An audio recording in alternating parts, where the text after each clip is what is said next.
Kasi nasasakyan, basta boys na kami dito. Oras na Ang masaya ng field trip, May 7:04, di ba kami nakasakay? nauwi sa pagka-bad trip ng mga estudyante. Karoon pa ako. Kasama ng matinding pagod at pag-aalala sa kanilang kaligtasan. Lakad namin, puro puno dito. Time check, 9:36. Ipinagdiwang ang foundation anniversary ng kanilang eskwelahan, kaya nagtungo sa Hermosa, Bataan ang mga estudyante ng Best Link College of the Philippines. Sa kanilang hiling, itinago namin ang kanilang mga mukha at binago ang kanilang mga boses para protektahan ang kanilang pagkakakilanlan. Alas 6:30 ng gabi, natapos ang programang idinao sa isang resort. Nang mag-uuwian na, saka raw nagkaaberya. Sa madilim na highway na pilitang maglakad ng ilang kilometro ang marami sa mga estudyante. Marami raw kasi sa mga bus na sasakyan nila pabalik sa Quezon City, sa ibang barangay pumarada. Oras na may trabaho pa bukas. Ang ilang nakakita sa mga estudyante na awa at nag-alok ng tulong at inumin. Hindi ko kuya. Tumagal daw ng kulang-kulang 4 na oras ang paglalakad ni na Tony, di niya tunay na pangalan. Di pa po ako nakakalahati nung 7 p.m. Hanggang 8 p.m. marami na po ako nakitang nahimatay. 3 hanggang 4 na po yung nakita kong kinuha ng mga rescuer para bigyan ng first aid. Muntik umanong himatayin si Roy, di rin niya tunay na pangalan. Nahihirapan na po ako huminga tapos nagdadagawa na po yung paningin ko. At pagod na po kami. Gutom din po. Kung nakalala yung mga classmate ko sa akin.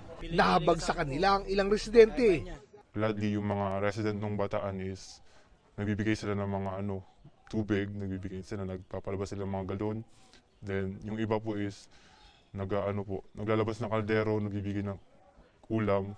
Na-appreciate namin yung kabutihang loob ng mga taga-Bataan. Pagpatak na madaling araw noon, hindi pa rin daw nakauwi ang isang estudyante, kaya matinding pag-aalala ang naranasan ng kanyang ina. Dapat 10 p.m. nandito na sila sa bahay, yung pinirmahan namin. Nag-aalala na kami sa kanya. Pagdating niya, sobrang pagod niya, sobrang gutom na gutom. Sa isang pahayag, sinabi ng Commission on Higher Education na masusi nilang iniimbestigahan ang pangyayari. Kaugnay nito, nag-issue na raw ang CHED ng show cause order laban sa paaralan. Ang Quezon City LGU na may sakop sa paaralan, sinabing magsasagawa rin ng investigasyon kaugnay sa insidente. Sinadya namin ang campus ng Best Link College sa Quezon City, pero ayon sa gwardiya, wala raw pasok at walang pwedeng kumausap sa amin. Hindi itong unang pagkakataon na nasangkot sa kontrobersya ang eskwelahan dahil sa field trip.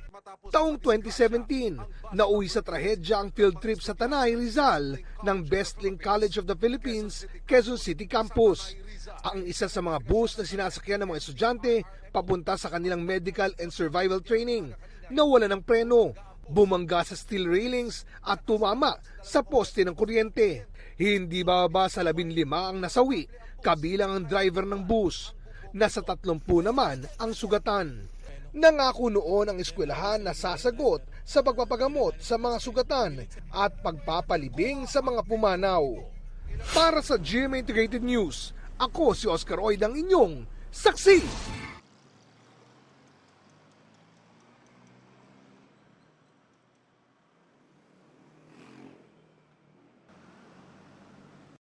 Mga kapuso, maging una sa saksi. Mag-subscribe sa GMA Integrated News sa YouTube para sa iba't ibang balita.